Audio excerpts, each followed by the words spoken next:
یعنی یہ گروہ عالمی طاقتوں کے مفاد کے لیے کام کر رہا ہے؟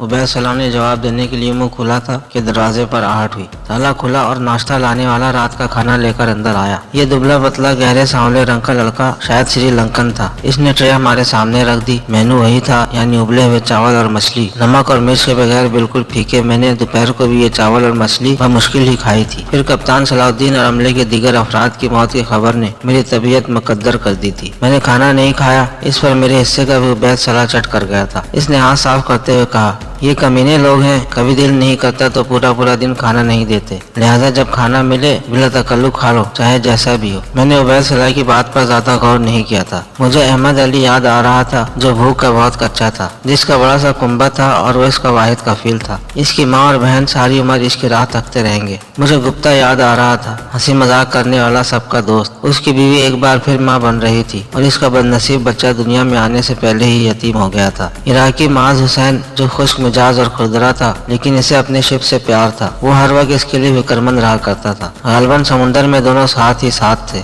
کھانا کھا کر عبید صلاح پیر پھیلا کر خراٹے لینے لگا تھا۔ مجھے نیند نہیں آ رہی تھی۔ میں نے اٹھ کر پورٹ ہول سے باہر جھانکا۔ سمندر رات کی تاریکی میں لپٹا ہوا محسوس ہو رہا تھا۔ اچانک میں نے انجن کی گنگناہٹ میں تبدیلی محسوس کی۔ اس کی رفتار سست ہو رہی تھی۔ کچھ دیر بعد واضح ہو گیا تھا کہ بوٹ کی رفتار مسلسل سست ہو رہی تھی۔ کیا کوئی منزل آ گئی تھی؟ میں نے سوچا اور پورٹ ہول سے باہر جھانکنے کی پوری کوشش کی۔ میں 6 انچ کے اس پورٹ ہول سے میں سر بھی باہر نہیں نکال سکتا تھا، لیکن بستر پر کھڑے ہو کر میں اس قابل تھا کہ کسی حد تک اس کے دائیں بائیں نظر دوڑا سکوں۔ باہر عرصے پر بھاگ دوڑ محسوس کی جا سکتی تھی۔ مان بوٹ ذرا سا ڈگمگائی اور میں نے سمندر میں ذرا دور ایک سیاہ لکیر دیکھی۔ کیا یہ کوئی جزیرہ تھا یا محض میرا وہم؟ اب بحری جہاز خاصی سسروی سے بلکہ پھونک پھونک کر آگے بڑھ رہا تھا۔ اس سے اگلے عرصے پر 9 سرچ لائٹ آن کر دی گئی تھی جن کا اجالا منعکس ہو کر یہاں تک آ رہا تھا۔ باہر لہریں بڑی ہو گئی تھی۔ مجھے اندازہ ہوا کہ ہم کسی ساحل کے نزدیک تھے جہاں سمندر کے کنارے چٹانیں تھی۔ اس قسم کا ساحل جو کسی قدر حلالی شکل کا ہو، وہاں بڑی لہریں اٹھتی تھی۔ یہاں زیر آب چٹانوں کی موجودگی عین ممکن تھی۔ شاید اس بنا پر بحری جہاز کو نہایت احتیاط سے آگے بڑھایا جا رہا تھا۔ مجھے حیرت تھی کہ کیا یہاں کوئی ایسی بندرگاہ تھی جو اس چھوٹے بحری جہاز کو سنبھال سکے۔ اس کا وزن کم سے کم 500 ٹن تھا۔ ساحل کی لکیر اب مجھے بغیر کسی دقت کے نظر آ رہی تھی۔ میرے اندازے کے عین مطابق یہ طویل فاصلے تک پھیلا ہوا پتھریلا ساحل تھا جس کے کنارے خاصی بلند چٹانوں کا ایک سلسلہ تھا۔ مان بحری جہاز نے عجیب سی حرکت کی۔ وہ گھوم گیا جیسے ساحل کے متوازی ہونے کی کوشش کر رہا تھا۔ اب ساحل پوری طرح میرے سامنے تھا۔ اس کا گھماؤ دیکھ کر مجھے محسوس ہوا کہ شاید یہ جزیرہ تھا۔ بحری جہاز شاید فٹ کر کے آگے گھسک رہا تھا اور جب وہ 2 چٹانوں کے درمیان سے گزرا تو میں حیران رہ گیا۔ ان چٹانوں کے درمیان اتنا خلا تھا کہ جہاز ذرا سا بھی ادھر ادھر ہوتا تو چٹانوں سے ٹکرا جاتا۔ ان کے درمیان سے اس جہاز کو گزارنا بلا شبہ مہارت کا کام تھا۔ اب جہاز ایک مختصر سی خلیج میں تھا جہاں پانی بالکل پرسکون تھا۔ اس سے اندازہ ہو رہا تھا کہ یہ جگہ باقی سمندر سے الگ تھی، شاید چاروں طرف سے گھری ہوئی، اور اس میں داخلے کا راستہ صرف وہی تھا جہاں سے بحری جہاز گزر کر اندر داخل ہوا تھا۔ رات کے 2 بج رہے تھے۔ جہاز ایک بار پھر سست روی سے آگے بڑھ رہا تھا۔ تاریکی شدید ہو گئی تھی۔ اب کچھ نظر نہیں آ رہا تھا۔ آسمان پر بادل آنے سے تاروں کی معمولی سی روشنی بھی ختم ہو گئی تھی۔ میں پورٹ ہول سے باہر دیکھنے کی کوشش کر رہا تھا مگر جہاز کی روشنیاں بھی بجھا دی گئی تھی۔ جہاز تو رک گیا تھا، ایک جھٹکا سا لگا تھا اور اس نے ایک غیر معمولی حرکت کی، یعنی آگے پیچھے جانے کے بجائے دائیں طرف جانے لگا۔ میں دنگ رہ گیا۔ جہاز اس قسم کی حرکت کر ہی نہیں سکتے۔ چند لمحے بعد میری سمجھ میں آ گیا کہ جہاز کو کسی قسم کے میکنزم کی مدد سے کھینچا جا رہا تھا۔ دنیا کی بعض مختصر سی بندرگاہوں میں اس قسم کے میکنزم ہوتے ہیں جن کی مدد سے بحری جہازوں کو بندرگاہ لایا یا نکالا جاتا ہے۔ جہاز کیونکہ 22 انچ میں کھینچا جا رہا تھا اس لیے میں دیکھ نہیں سکا کہ ہم کہاں جا رہے تھے۔ اچانک جہاز ایک دھچکے سے رک گیا۔ تاریکی کا احساس شدید ہو گیا تھا، جیسے ہم کسی بند جگہ پر آ گئے۔ اس کے ساتھ ہی باہر چہل پہل کی آوازیں آنے لگی تھی، ساتھ ہی سامان رکھنے، اٹھانے اور گھسیٹنے کی آوازیں بھی آنے لگی۔ میں واپس آ کر اپنے بستر پر بیٹھ گیا تھا۔ میرا اندازہ تھا کہ بوٹ نے جنوب مغرب کی سمت کوئی 20 گھنٹے مسلسل سفر کیا تھا اور اس کی رفتار 20 ناٹ فی گھنٹہ رہی تھی۔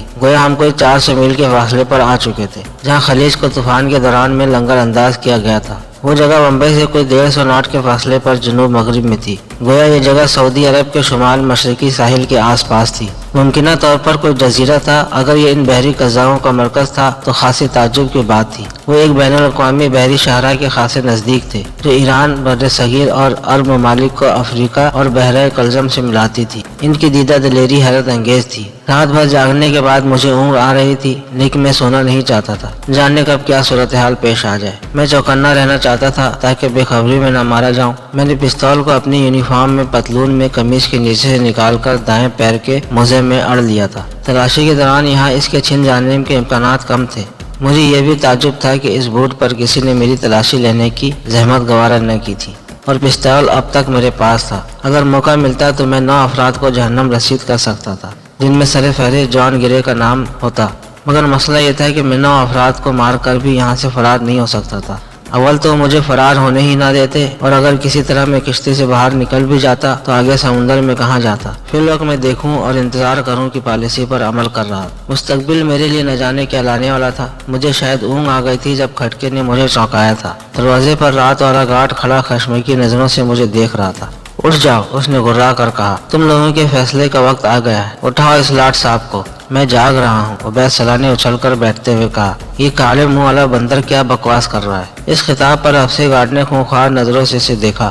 بہت چہک رہے ہو، ابھی ساری بکواس نکل جائے گی۔ اس کے منہ لگنے کی ضرورت نہیں ہے، میں نے عبید صلاح کو سمجھایا۔ میرا خیال ہے یہ تمہارے شایان شان نہیں ہے۔ اس نے منہ بنایا۔ میں انہیں کتوں سے زیادہ اہمیت نہیں دیتا جو اپنے غیر ملکی آقاؤں کے اشاروں پر بھونکتے اور کاٹتے ہیں۔ سیاہ فام گارڈ نے اپنا لیوگر پسٹل عبید صلاح کی طرف سیدھا کیا اور دانت پیس کر بولا، لگتا ہے تم ابھی مرنا چاہتے ہو، مجھ سے کوئی نہیں پوچھے گا۔ مجھے اس کے انداز سے لگا کہ وہ سچ مچ گولی چلا دے گا اور عبید صلاح مارا جائے گا، جو بے خوفی سے اس کے سامنے سینہ تانے کھڑا تھا۔ میں نے اسے جھڑک دیا، خاموش رہو، یہ اپنی ڈیوٹی سے مجبور ہے، دنیا میں ہر فرد مجبور ہے۔ میری بات نے گارڈ کے تنے اعصاب کو کسی قدر ڈھیلا کر دیا تھا، اور وہ قاتل لمحہ گزر گیا جب وہ ٹریگر دبا کر عبید صلاح کو موت کے گھاٹ اتار سکتا تھا۔ لیکن اس کے غصے میں کمی نہیں آئی تھی کہ نہ پروری میں کسی طرح جان گیری سے کم نہیں تھا، فرق صرف جلد کی رنگت کا تھا۔ اس کا اندازہ مجھے بعد میں ہوا تھا۔ اس نے ہمیں باہر آنے کا حکم دیا۔ باہر اس کے ساتھ 2 افراد اور تھے۔ انہوں نے ہمارے ہاتھوں میں ہتھکڑیاں ڈال دی۔ خاص قسم کے لچکدار میٹریل سے بنی یہ ہتھکڑیاں مضبوطی کے معاملے میں فولاد سے کم نہیں تھی۔ کسی بھی انسان کے لیے انہیں توڑنا تقریباً ناممکن تھا۔